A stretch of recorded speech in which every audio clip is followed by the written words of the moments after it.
Всем привет, я Марина и с вами Школа Сакрамел. В этом видео расскажу, как выполнять аппаратный маникюр при чувствительной кутикуле. Все подробно, смотрите видео до конца и мы поехали!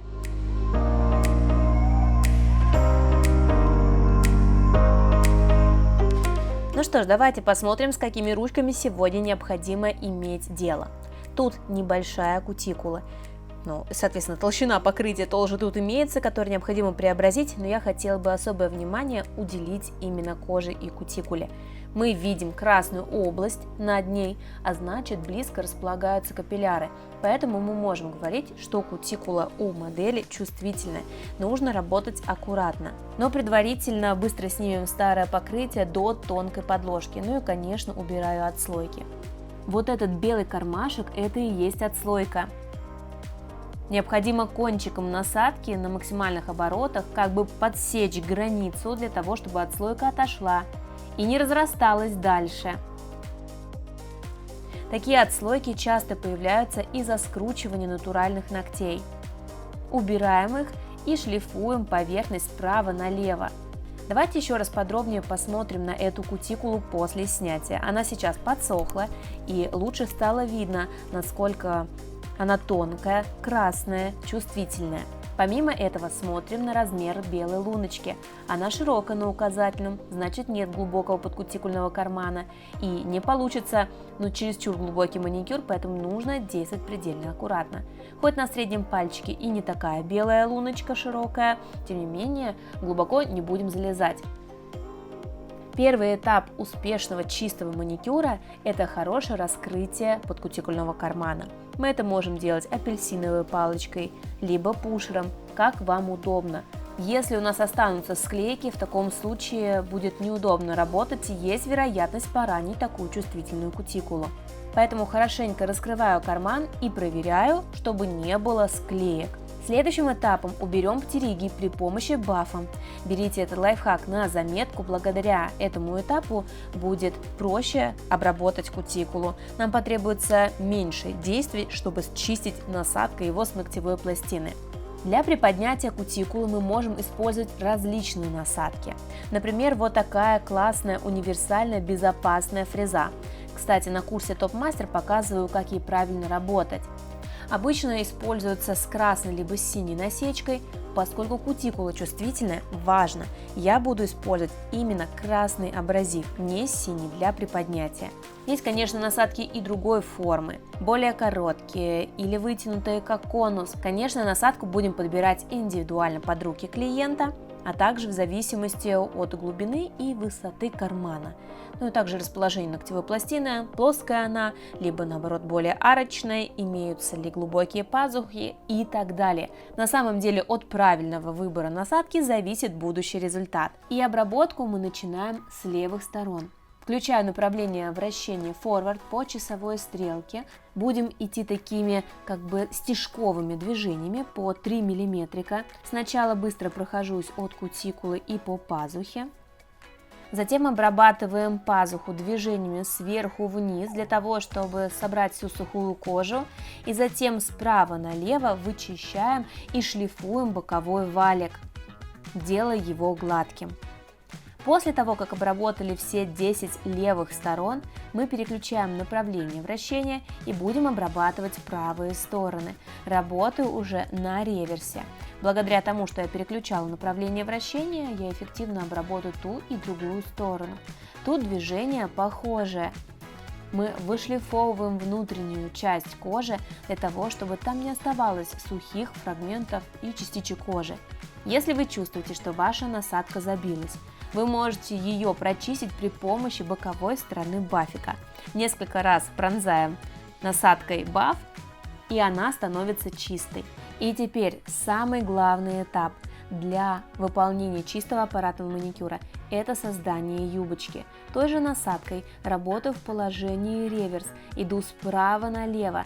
Кончик насадки смотрит в ноготь, а рукоятка поднимается вверх. И смотрите, у меня появляется такая белая полосочка сухой кожи, которую необходимо убрать. Этот этап называется создание юбочки. Чем лучше мы создадим эту юбочку, тем чище получится срез. И наша задача будет работать по границе между этой белой кожей и розовой частью для того, чтобы не поранить клиента. Для среза можно использовать любые насадки с сферической поверхностью. Это может быть шар, это может быть бутон, это может быть скругленный цилиндр. Как вам удобно, не принципиально форма, самое главное насечка цветовая.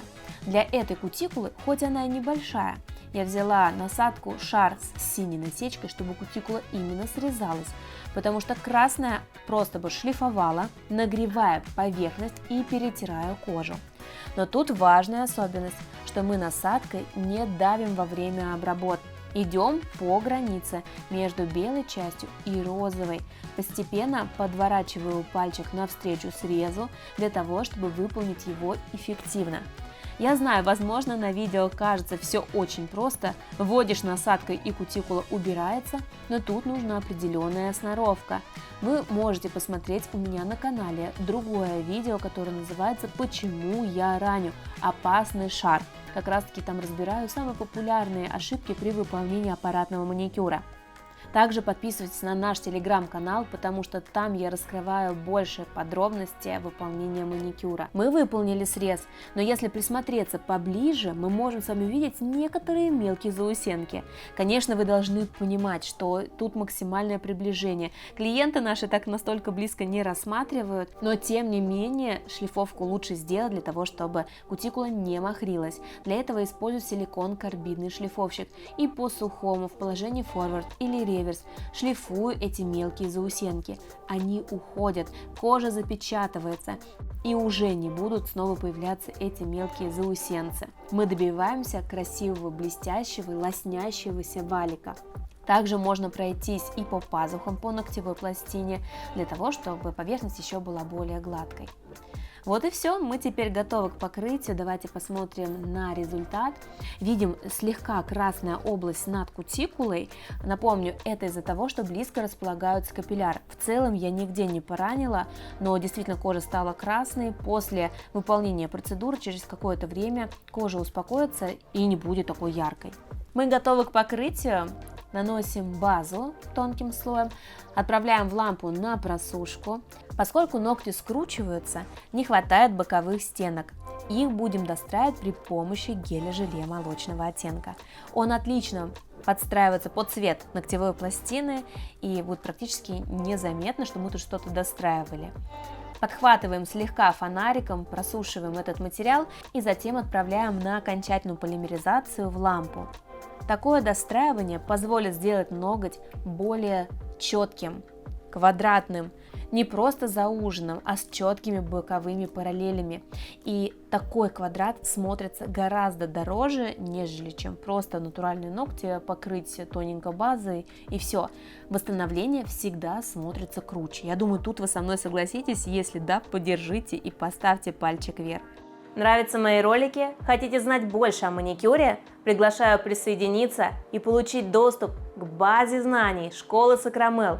Более 20 видеокурсов по цене одного с получением сертификата. Они доступны по всему миру. Подробнее читай в описании. И, конечно, подписывайся на канал. Немного дизайна дополним блестками в зоне около кутикулы. У меня блестящий гель-лак с эффектом втирки. Наношу тоненький слой и растушевываю до середины пластины плоской кисточкой. Теперь приступаем к укреплению без предварительного опила. Сначала наношу тонкий слой ликвид геля и затем мы уже ставим моделирующую каплю по центру и слегка распределяем ее на боковые стороны. Поскольку ликвид гель он жидкий, то самостоятельно быстро растечется на боковые. Туда не накладываю много, иначе получатся ногти-плюшки, чего нам точно не надо. Слегка подправляем материал, можно также перевернуть пальчик для того, чтобы материал разровнялся, либо так отправляем на просушку, потому что нам предстоит опил для большей четкости. Есть несколько способов восстановления. Мы могли бы изначально попилить гель-желе и затем уже выполнить достраивание поверхности, но мы в этот раз сделали с вами по-другому, для того, чтобы уже придать четкую форму по итогу. То есть можно работать и так, тут уже будет зависеть от ногтей, от цвета камуфляжа, от будущего цвета, будет он или нет, и так далее. И приступаем к опилу. Сначала оформляем свободный край, делая его четким, боковые стенки и нижние параллели. Наш четкий квадрат готов, осталось лишь только покрыть топом. Сразу проявляется этот дизайн, классный переходик. Мне кажется, сейчас этот дизайн прямо супер востребован, плюс вы можете брать дополнительную стоимость за его исполнение, а результат всегда просто вау.